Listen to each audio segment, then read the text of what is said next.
Terima kasih untuk Anda yang masih bergabung bersama dengan kami dan di segmen ini kita akan review bagaimana jalannya perdagangan di sepanjang hari ini. Dan kami ingatkan kembali Anda masih bisa berpartisipasi di telepon interaktif di 021391 dan juga ada WhatsApp interaktif di 0812 di 1398 di 3749 seperti yang tertera di layar televisi Anda.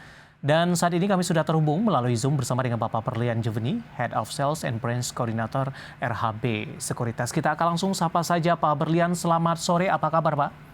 Selamat sore Mas David, baik Mas, apa kabar? Kabar baik juga Pak Berlian, terima kasih sudah meluangkan waktu di IDX Channel.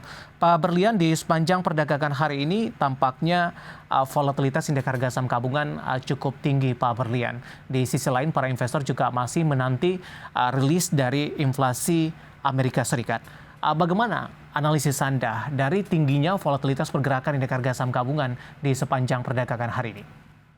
Ya, kita melihat beberapa sektor ya, Mas David ya. Yang pertama adalah kita yang selama ini kita dengung-dengungkan sebagai sesuatu yang baik bagi ISG, yaitu adalah batu bara sendiri, yang belakang ini mengalami tekanan dan sama seperti yang kita bahas di pertemuan kita sebelumnya, di mana saya memprediksi bahwa batu bara akan di bawah 350 per tonnya dan sudah tercapai per detik ini, yaitu di bawah 350. Jadi untuk pergerakan sendiri di ISG ini nampak masih cukup volatile karena ada imbangan yang berbeda di antara sektor energi dan sektor bank digital ataupun sektor teknologi secara umum. Seperti kita bisa lihat, Bukalapak dan kemudian Goto, kita malah melihat ada potensi kenaikan ya Mas David ya di sore hari ini ya. Sementara untuk saham-saham energi yang kemarin-kemarin atau dari awal tahun mendominasi pergerakan dan mendukung pergerakan ISG secara positif, nampaknya malah memberi tekanan. Dan ini bisa kita lihat di ISG-nya sekalipun, buka di bawah ketika tadi pagi dibuka di open-nya itu lebih rendah dibandingkan penutupan kemarin, tetapi pada penutupan sore hari ini nampak berhasil menguat. Hal ini memang kita lihat masih melihat atau merujuk kepada pengumuman dari inflasi data inflasi di Amerika. Yang mana kalau kita lihat berdasarkan chart untuk US market sendiri, sekarang dalam kondisi sideways dan kita bisa melihat ada pola sebetulnya sudah bukan pola bearish ya untuk US market, tetapi masih ada rintangan resisten berupa MA atau moving average di beberapa level di atasnya, MA50, MA100, dan MA200 tentunya. Dan itu yang kita melihat untuk saat ini ada kemungkinan IISG juga akan ada tekanan terlebih dahulu koreksi 1-2 hari ini sebelum kemudian melanjutkan rally-nya sampai dengan akhir tahun. Kami dari RHB masih melihat target akhir tahun 7.350 merupakan target yang masih cukup wajar, Mas David. Baik, secara teknikal Pak Berlian, di menit-menit terakhir penutupan perdagangan di sisi kedua tampaknya penguatan signifikan terjadi untuk IHSG begitu. Level penutupan ini sedikit tidak jauh dari level 7.100. Apa yang bisa kita cermati Pak Berlian dengan penguatan signifikan di penutupan sesi kedua hari ini kalau kita bersiap untuk menghadapi perdagangan di esok hari? Kembali melanjutkan yang tadi kita sudah ulas sebelumnya, yaitu adalah kita lihat sektor teknologi, Mas David, itu memberikan impact yang cukup positif ya. Nampak kalau kita buka chartnya untuk Goto, Gojek Tokopedia, kita lihat di sini volume hari ini bahkan lebih tinggi dibandingkan volume kemarin. Disertai juga penguatan alias candle-nya warna hijau di sini, berarti tutup lebih tinggi dibandingkan hari kemarin. Kemudian ada saham Bukalapak yang juga memberikan penguatan juga yang lumayan di sini ya. Dan kemudian untuk volume Bukalapak sendiri kita lihat bahkan ini 3 kali lipat dibandingkan hari sebelumnya, Mas David. Ini saya melihat merupakan salah satu angin segar untuk sektor teknologi.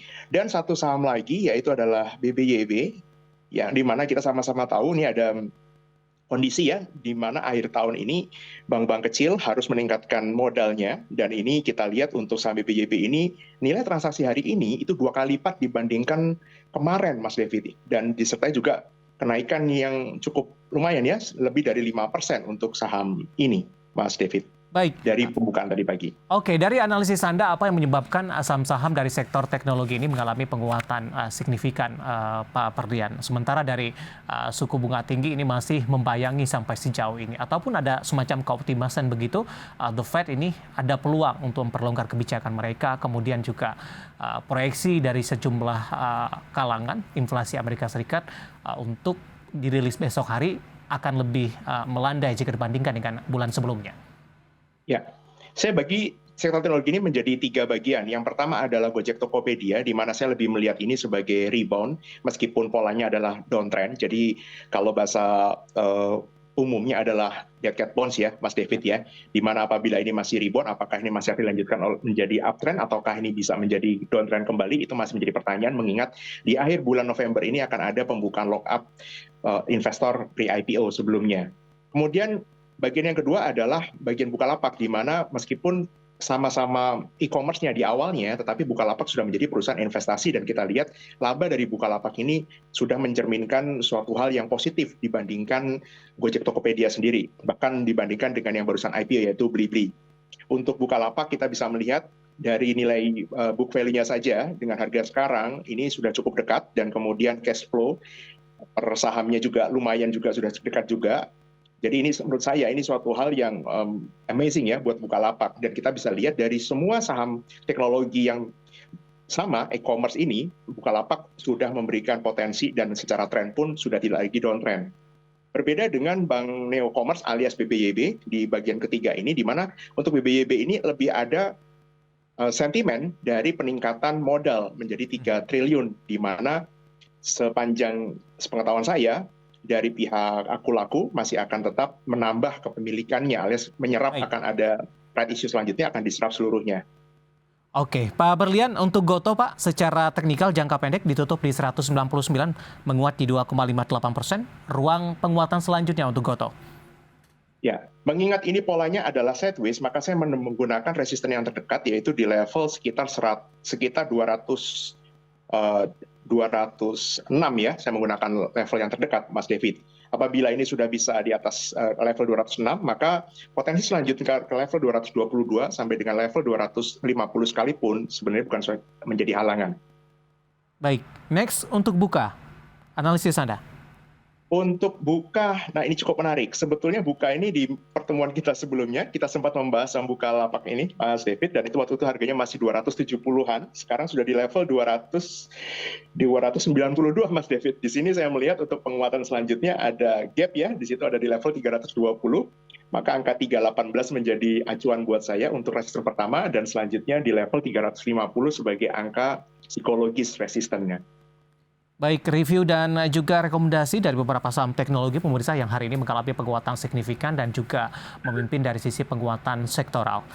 Pak Berlian, di luar dari teknologi, dalam beberapa perdagangan terakhir, emiten-emiten yang melantai di Bursa Efek Indonesia cukup banyak begitu, dan bahkan dilakukan IPO secara serentak. Nah, ini juga cukup menarik ketika dari tekanan terjadi untuk indeks harga saham gabungan, saham-saham pendatang baru ini juga mendominasi dari deretan top gainers. Tidak hanya investor domestik, para investor asing pun juga cukup gencar mengincar saham-saham tertentu yang mungkin mereka nilai memiliki prospek yang cukup bagus. Bagaimana Anda melihat posisi ini Pak Berlian di tengah volatilitas pergerakan indeks harga saham gabungan dan juga perkembangan dari sisi sentimen global? Untuk saham-saham yang baru IPO, tentu saja menurut hemat saya ini adalah sesuatu yang kita harus wacanakan sebagai trading ya, Mas David ya. Jadi bukan sesuatu yang kita katakan beli untuk invest terlebih dahulu di saat-saat seperti ini. Karena alasan utamanya adalah apakah kinerjanya sudah proven, kita harus menunggu paling tidak 2 kuartal menurut hemat saya.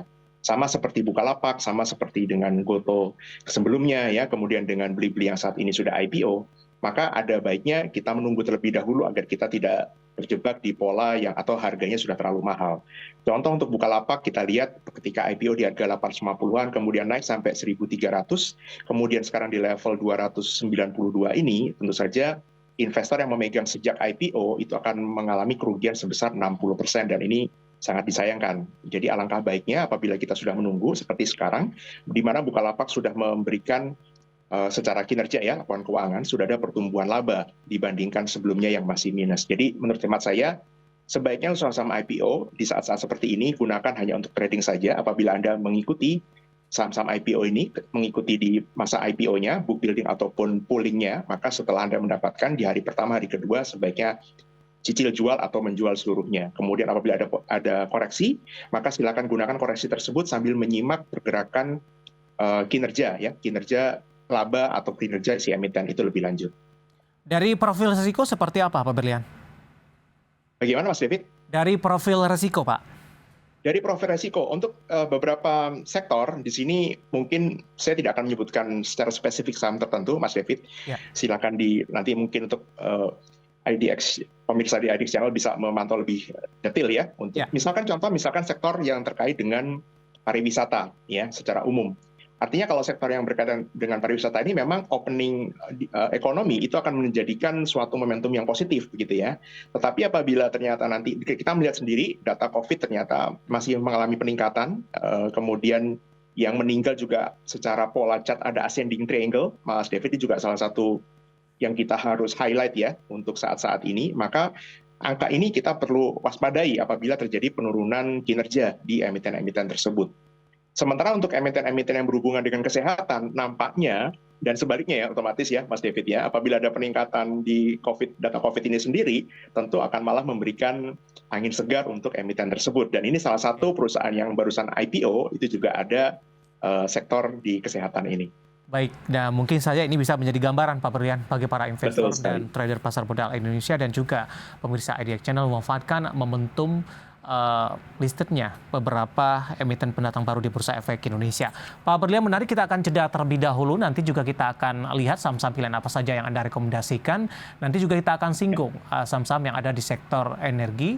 Dari sisi harga komoditas ini mulai meredup, bagaimana proyeksinya di kuartal 4 dan awal 2023 mendatang. Dan pemirsa, kami akan segera kembali sesaat lagi.